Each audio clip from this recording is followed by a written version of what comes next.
Welcome to the Talking Transformation podcast. I'm your podcast host, Peter Ahmad, recording from Cape Town, South Africa, since June 2019. The Talking Transformation podcast provides an open and accessible platform for built environment professionals and interest groups to share their reflections and aspirations relating to the transformation of places and spaces in South Africa. It's intended to be a celebration of the individuals and community groups who are supporting formal and informal processes that are addressing the challenges of South Africa's history and shaping the future of our neighbourhoods and cities. Welcome to this latest episode of the Talking Transformation podcast. It's an episode that takes me back to a time and a period when children in planning was at the forefront of innovation at the City of Johannesburg. It was a period just before the World Cup, as I recall, between 2009 and mid-2010, when we met with various schools and students within Johannesburg to interrogate the challenges and the movement patterns, the needs and ambitions of the students in those schools, from the most impoverished to the most affluent. We were working from a blank canvas with limited expectations, a massive degree of ignorance. It turned out to be an amazing period, and one which I undoubtedly look back on with a great degree of pride and satisfaction. However, the initial excitement and the methodologies that we were developing regrettably never took seed or became embedded within the planning processes in the metro at that point.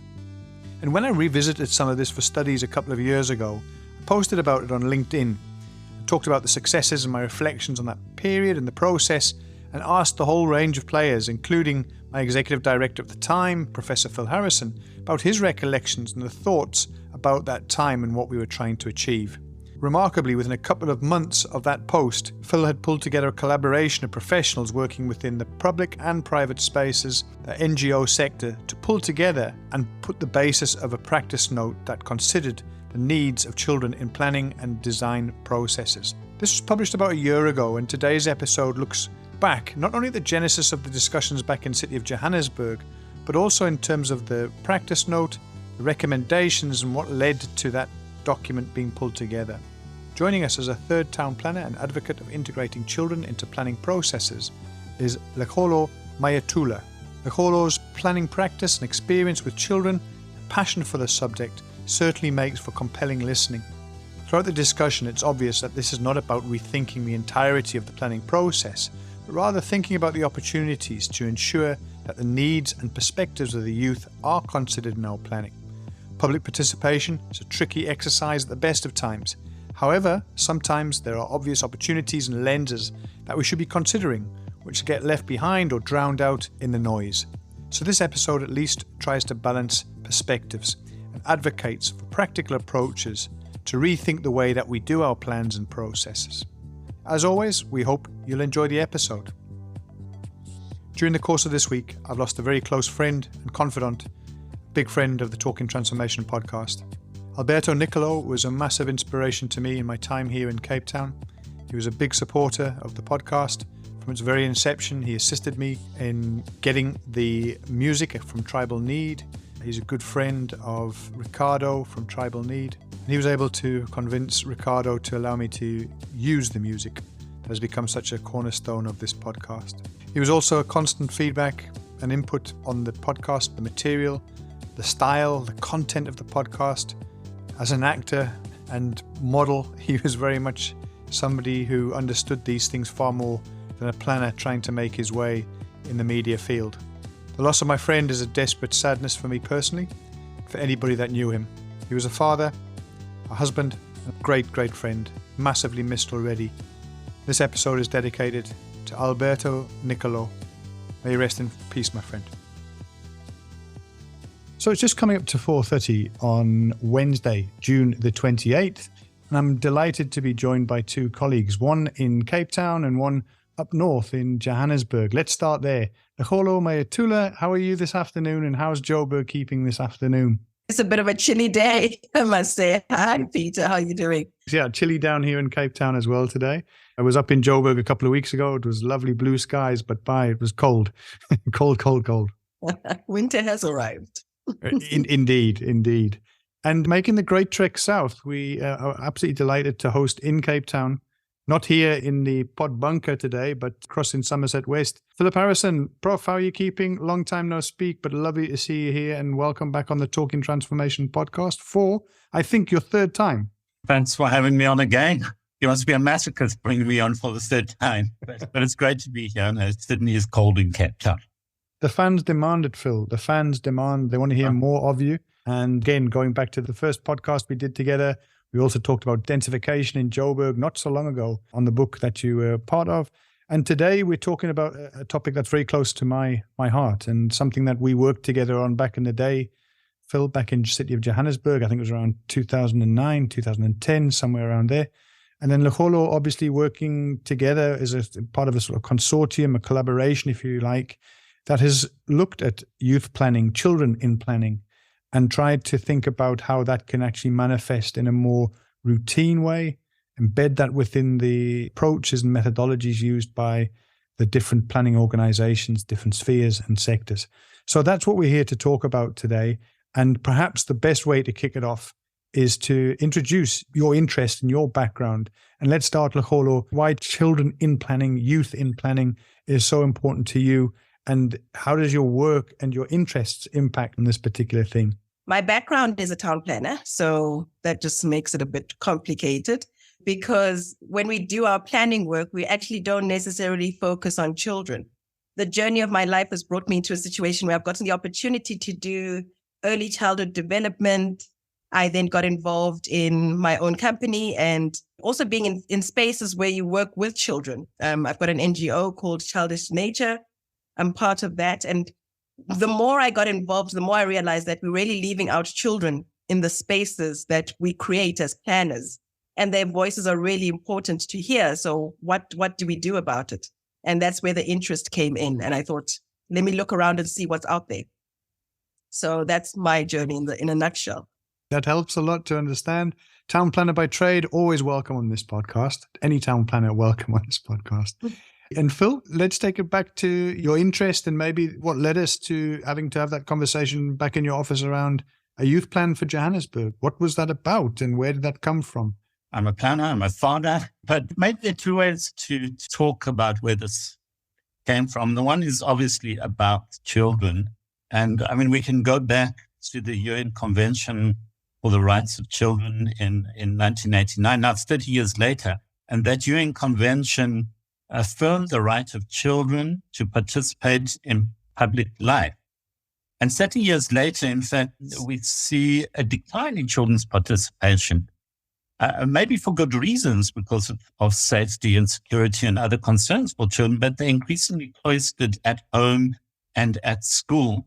And instead of seeing this broadening out, we've seen this sort of narrowing in.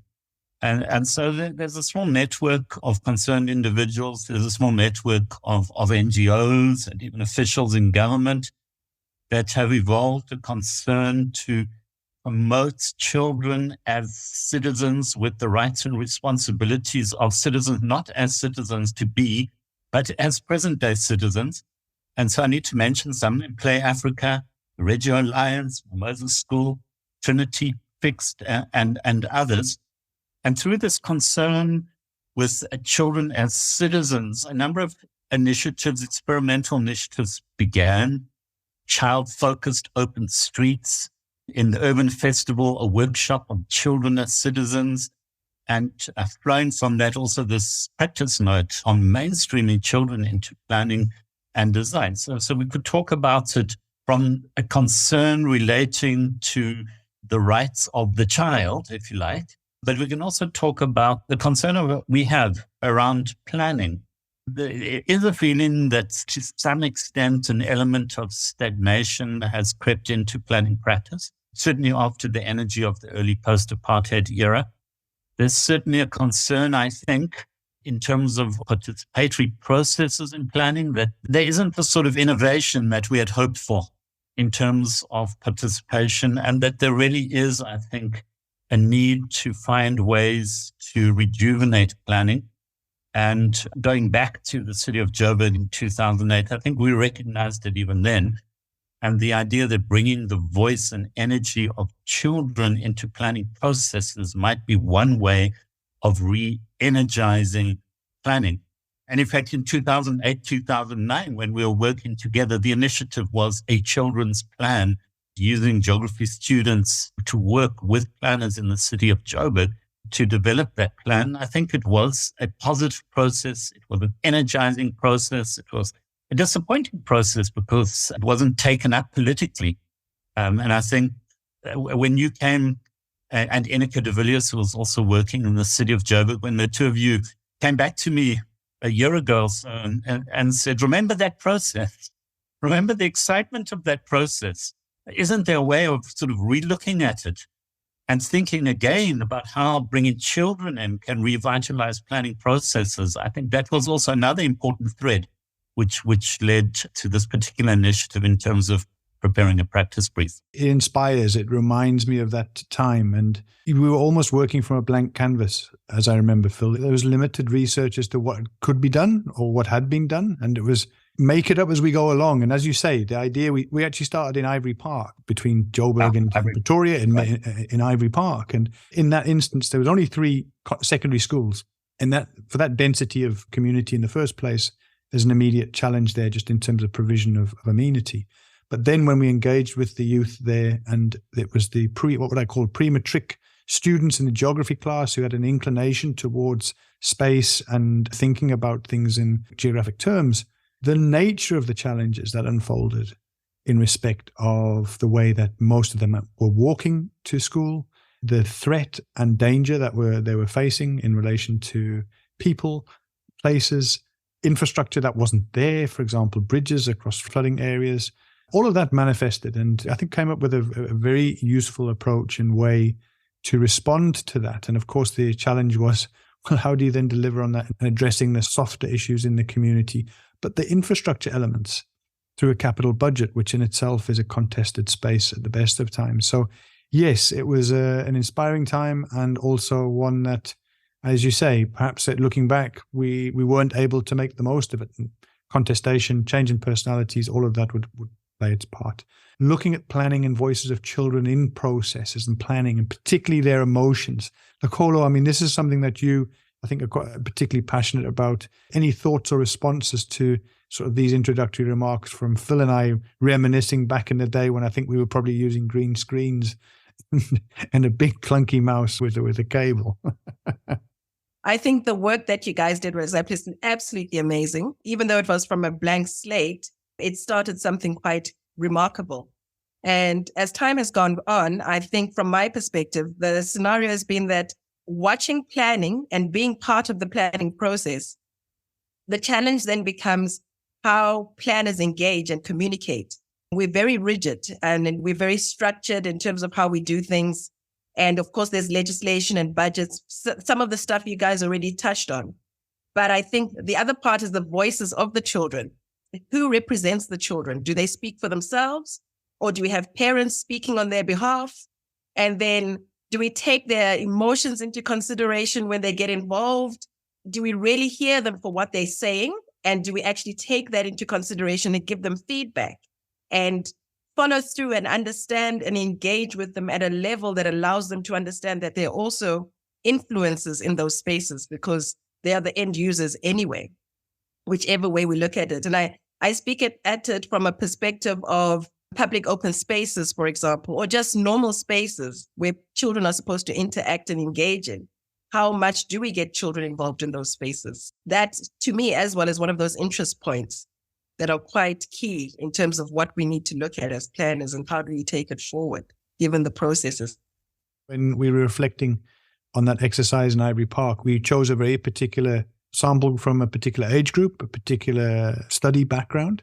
In your experience, what sort of ages are we talking about? I guess it's back to almost a definition of saying, how do you define a child and which children are we trying to engage with? Because clearly there's different developmental stages and the ability to communicate different issues becomes quite a challenge. But in your experience, what works and what should we be thinking about as planners, as people engaging in community-led issues? I think as planners, we need to open up more to other, what we call the professionals, for example, who would have a bit more understanding of the child compared to planners specifically. So your educators, would be a nice representative of that. But I think even kindergarten teachers, for example, are able to engage with children at a level where it's understandable for them and for them to be a part of that communication space. So for me, the age of 3 is a good age to engage and create an awareness of space and put that in as part of their curriculum. And then when they grow older into 6, 9, 13 and beyond, they're more engaged and more aware of what was expected of them, not bombarding them, but also being very aware of their emotional state and how they engage and interpret information. For me, I think the ages are they're vast, but it goes into how to penetrate and engage with them because they communicate in different ways, whether it's through pictures. And I don't think as planners, we are quiet enough, or what's the voice? There's a tone in how we speak, whether we are able to lower it down to a level where we engage with a very young group is a bit of a challenge. But again, that's with a couple of professions anyway. I'm not just going to blame planners on this one. But I mean, we're the ones that make the spaces come alive with the work that we do. From 3 onwards, it's a good space to engage, but understanding the different penetrating points and how you get that information out from them. And that I wouldn't place on the planners, but I'd place it on people who have that fine-toned ear to bring out the information without imposing themselves on the children. I think that's the biggest challenge we have. It's an often repeated criticism of us as planners that we use a lot of jargon, and if we can't break it down into understandable concepts, then there's a challenge. So I think this is an interesting challenge that you're setting for us. I also like the idea of a T-shirt which says hashtag a good age to engage. The idea of trying to get as close to the youth as possible, using a simple method as possible. Again, Phil, hearing the Kholo's thoughts on this and the sort of practical experience, what led to this Children in Spatial Planning and Design process practice note that was put together? What was it aiming to achieve? What was its main points that it was trying to address in terms of the many deficiencies that would exist? It's partly about the conscientizing and sensitizing. I doubt that in our planning education, when we talked about participatory process, the concept of bringing children into participatory process was even mentioned.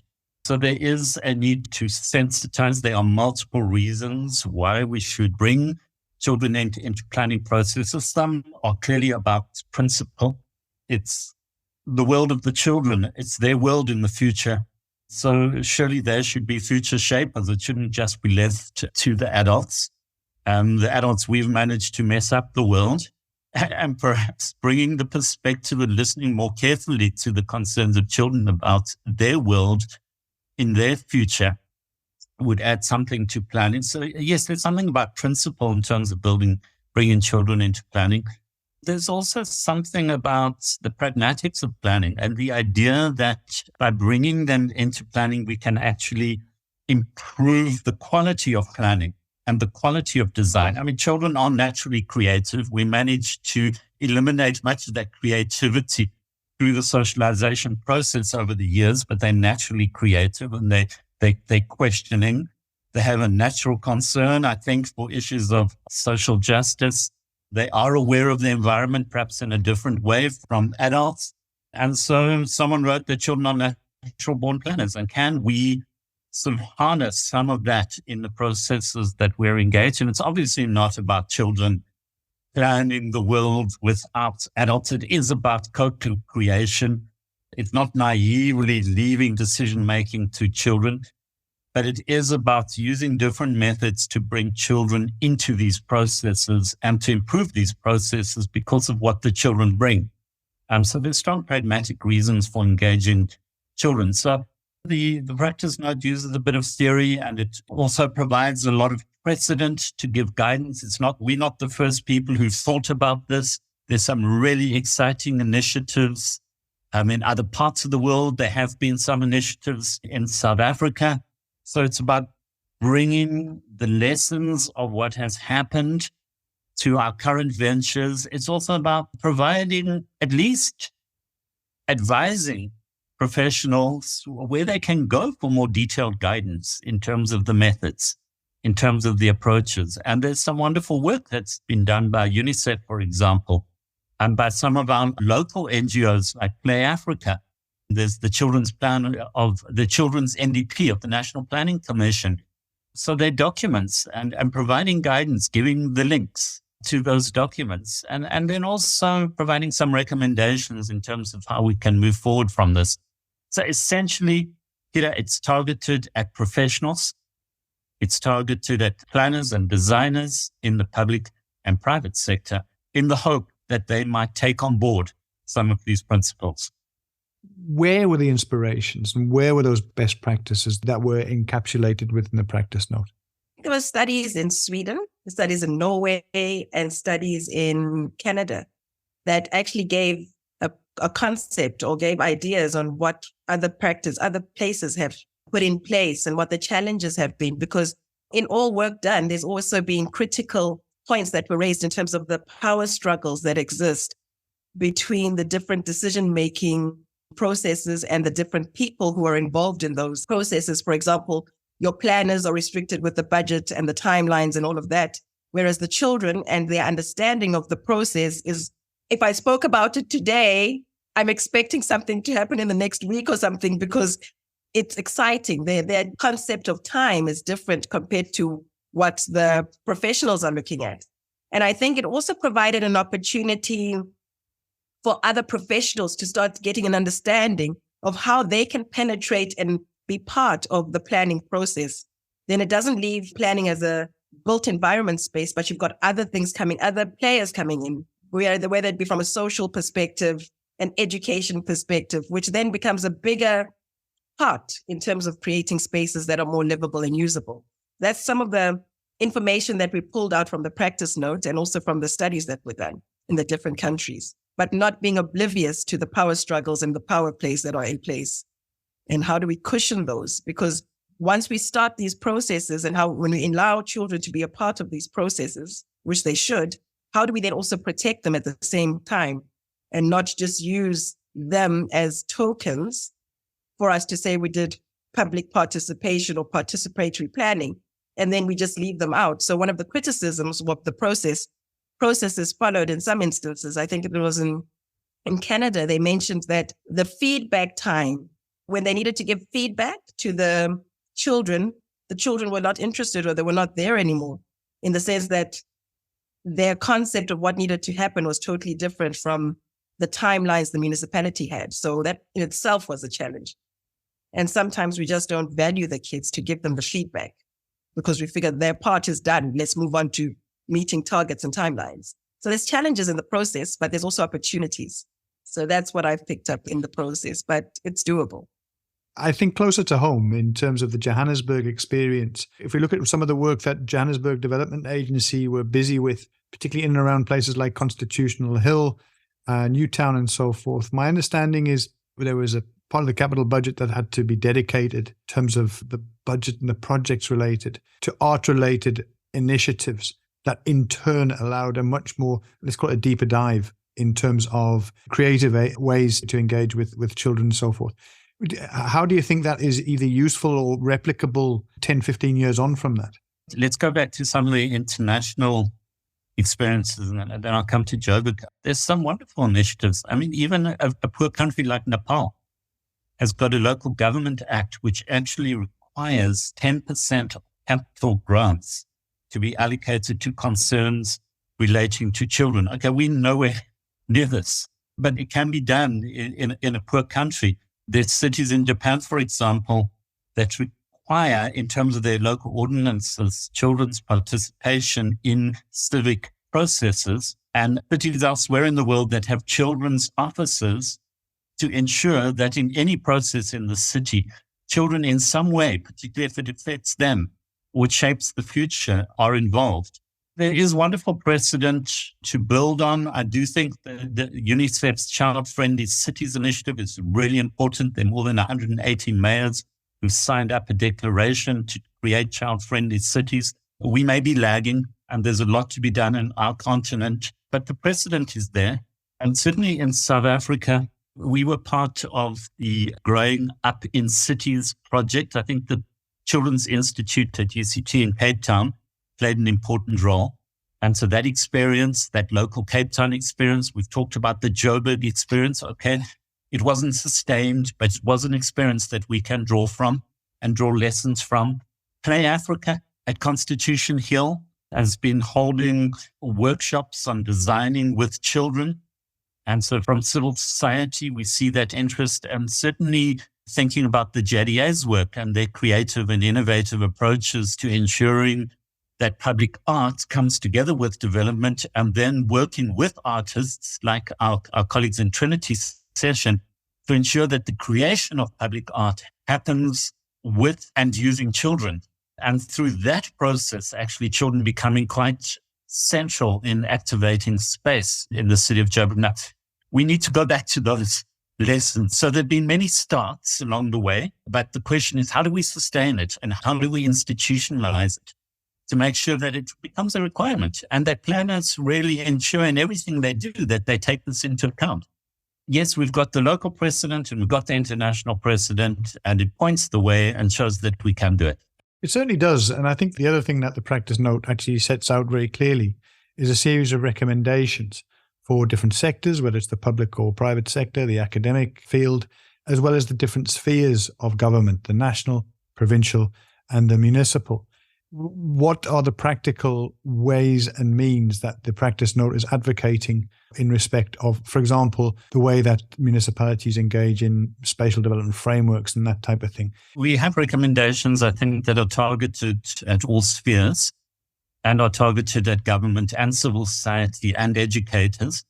And so I think it is, for example, important that organizations like SOGA, that the key national government departments, whether it's COGTA or National Treasury, that this is embedded in their thinking. So when they prepare guidelines for planning, for example, that they include within these guidelines for bringing children and, of course, all the other important actors into these processes, that municipalities, when they're preparing their planning bylaws, should develop bylaws that require their departments and agencies to adopt child-friendly and child-inclusive approaches and bring child-friendly criteria into the assessment of policies and programs and funded projects. That when municipalities develop their indicators for municipal monitoring, for example, that they include indicators for children's empowerment, that municipalities identify champions for child-inclusive approaches, that IDPs and SDFs should give explicit attention to the concerns of children in municipalities, in cities and rural areas, child safety, child health, child well-being, play spaces, etc., but also include the participation of children in the drawing up of those plans. That municipalities should consider the preparation of children's plans. And perhaps as an interim step, because you want the concerns of children, the voice of children mainstreamed, but it may be necessary as an interim step to actually focus on the issues of children through children's plans. So there are many ways in which municipalities, supported by the other spheres of government, could bring children more explicitly into planning, and through doing that, improve the value and meaning of planning. And of course, I'm an educator in the academic environment, and we should consider ways to integrate children into our curricula, thinking about children. One can talk about what civil society can do and so forth, but there are a range of recommendations targeted at different groups. So we try to be practical. We're not just saying, this is the principle, bring children, mainstream children. We're saying there are ways to do it very practically.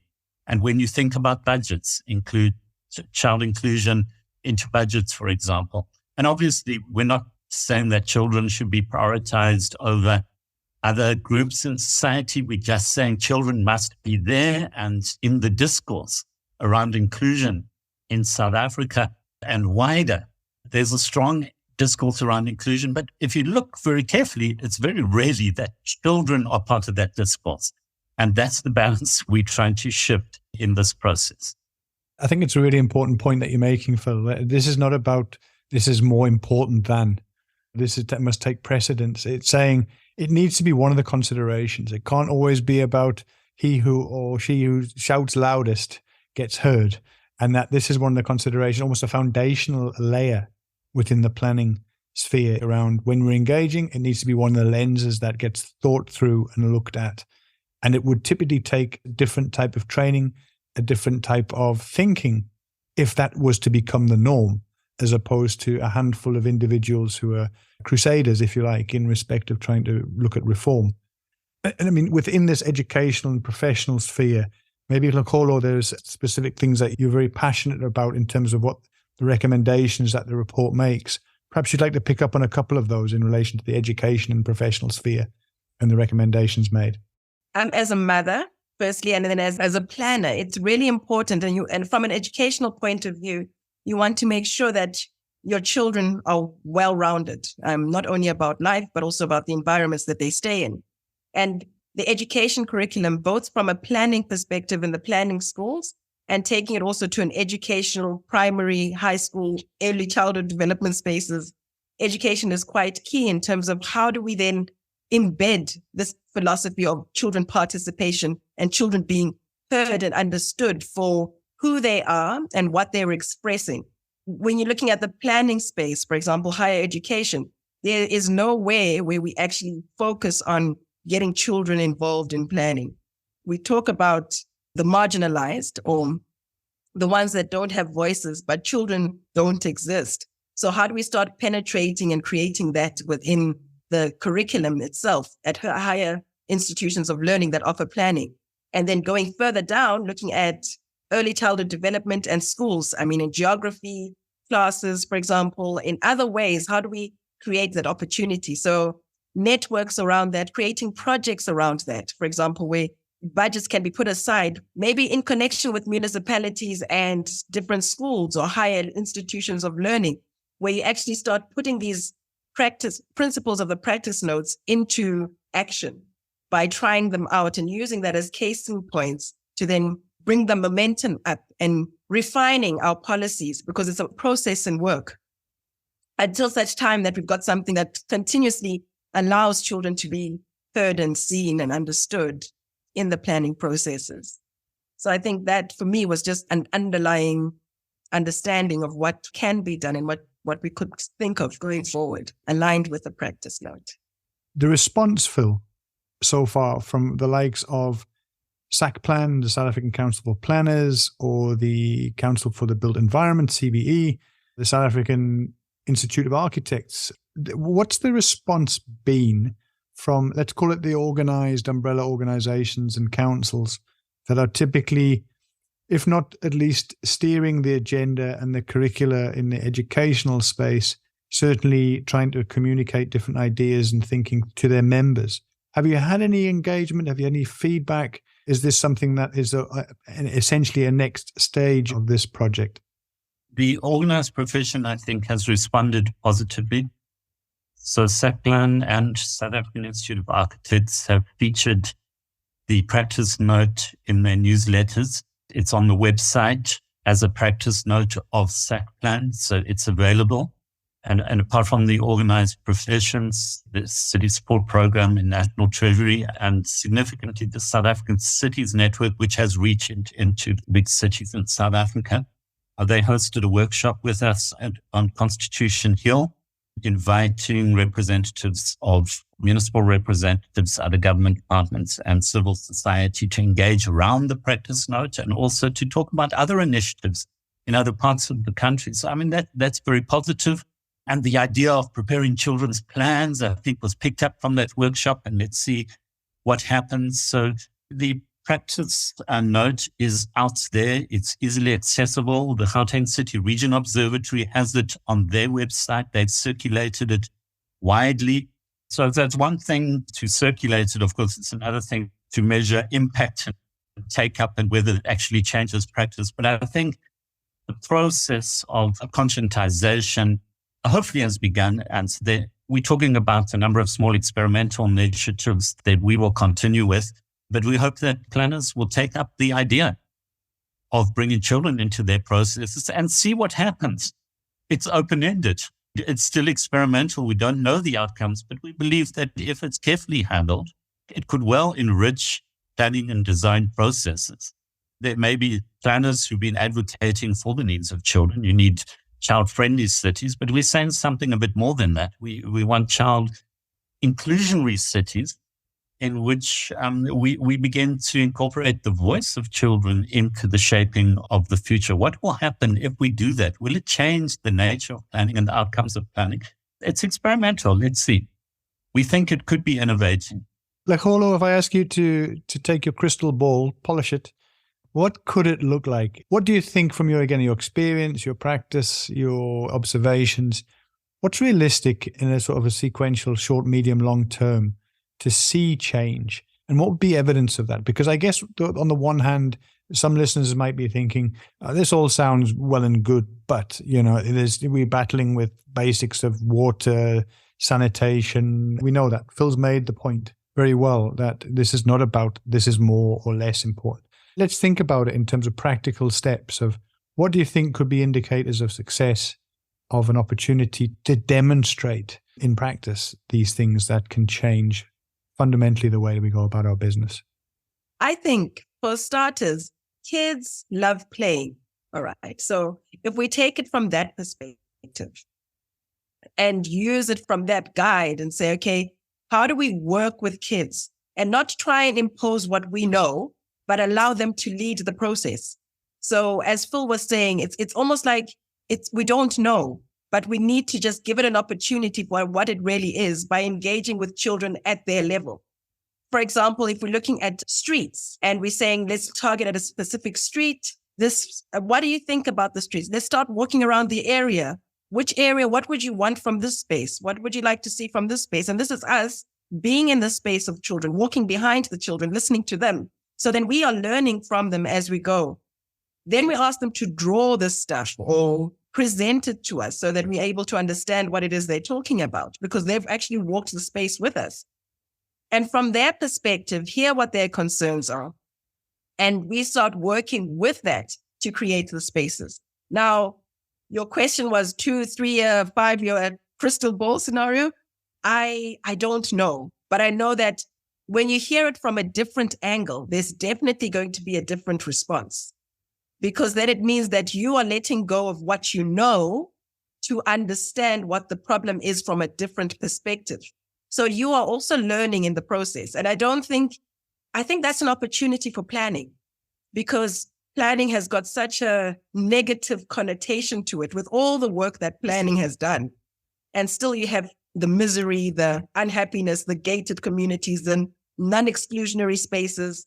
But children come into the perspective from a clear blank slate and they're very open and raw from their experiences. And guidance and toning down of what we know to hear really what the problem is. I'm sure even in those processes that you guys were involved in with the city, that's what happened. You got to hear what the challenges were. And that allowed for planning to happen because you heard what was being said. It's doable already. It just needs us to tone our hearing down a bit and just walk in their shoes. So a plan would be great. I don't know what it'll look like, but it could take a couple of months. It could be in someone's budget. Those experimental spaces, that's what we need to be looking at. I think that's what I think for now. Any thoughts in support of or that could expand that? This idea of what does a future look like in tangible terms? Engaging children across the different age groups. I mean, we've already seen how the issues of climate change, the voice of the youth have been so important already. So I think at a high level, it's about what are the priorities that we should be addressing. And I think by bringing children into the conversation, it could reshape our thinking around priorities as we're forced to think about the future of children. Moving down a space into design, for example, the experience of children might force us to focus much more sharply on, for instance, safety in public space, adventure in public space, opportunities for play in public space. So looking through the eyes of children may well reshape the way in which we go about planning and design at different levels. I mean, street safety, the days of children in the streets are long gone, but maybe gradually we can start rebuilding children within public space. But I think also children grow up and they become leaders in the future. So if we take Lekgolo's suggestion, begin at the age of 3, we could begin earlier, but begin at the age of 3 and work with children, allow them to express their experience of space and engage in thinking about how space can be reshaped. If we do that progressively through the different age groups, we're really building a cadre of potential leaders in planning, leaders in architecture, political leaders with a sensitivity to the world around them, the urban and rural environment surrounding them. And so that's a longer term game, but I think it's an important game. And so working with a local school, Mimosa, who are really focusing on engaging children with the space around them and making that quite central to the curricula, I think potentially could have significant impacts if we mainstream that. That's not just experimental within 1 or 2 schools. Potentially that could be a game changer. So yeah, I think it's worth doing. And yes, we don't know the outcome of it, but it's an experiment worth pursuing. Absolutely. I think the ideas, the thoughts, the reflections that you've shared this afternoon, at least, should stimulate the listeners' thinking, the ideas. And hopefully this is something we can come back to at a later stage through the podcast or through webinars and so forth and try and expand this. It will be interesting to see what reaction we get from the listeners to this. You've mentioned, Phil, that the practice note is available. Yes, Peter, it's very easily Googleable, mainstreaming children's practice notes in planning and design processes, but you'll certainly find it on the SACPlan website for our planning community. You'll find it on the GCRO website. You'll find it on the website of my own chair, which is spatial planning, city planning and spatial analysis. So it's out there. It's not difficult to find, but of course you can contact us if you're struggling. Lekholo, where can people find out more about the work that you do and how you're engaging? Perhaps people would like to reach out to you. How can they get hold of you? I'm available on LinkedIn. You can get my contacts there. Lekholo Mayatula. My practice is Mamaila Maisel and Associates. And my email address is lekholom@aol.com. That's where you can pop an email in there. And I'm also part of Childish Nature. So that in itself is another space where I get to explore the spaces with children. So I'm available on that. So anything is welcome. I look forward to conversation on what I do. Fantastic. To the two of you, I want to really thank you for taking time out of your Wednesday afternoon, your busy schedule and your travel, Phil, in your case, to just spend a bit of time on A, reflecting and B, thinking ahead to what this could be. The whole question of youth and children in planning. It's been a fascinating conversation. It's been a real trip down memory lane for me again, reminding me about what really did inspire me at a particular time and place. And I'd be absolutely delighted to see how this can integrate into the basic work we do in a far more effective and exciting way. More strength to the two of you, to the collective who are punting the paper. Let's see what the reaction is from our listeners. All the best. Keep safe and travel safely. So Phil, back to Josie. And Lekholo, thanks so much. Hopefully we get a chance to speak to you again in due course. Thanks, Peter. Thanks, Phil. Thank you. We hope you enjoyed this content of the Talking Transformation podcast. Please feel free to give us feedback via our Twitter platform, that's @TalkingTransfo and the number 1, or alternatively via our email address, talkingtransformation101@gmail.com. Thanks and recognition also to Tribal Need for allowing us to use their track, Flags, as our introductory and closeout music on this podcast.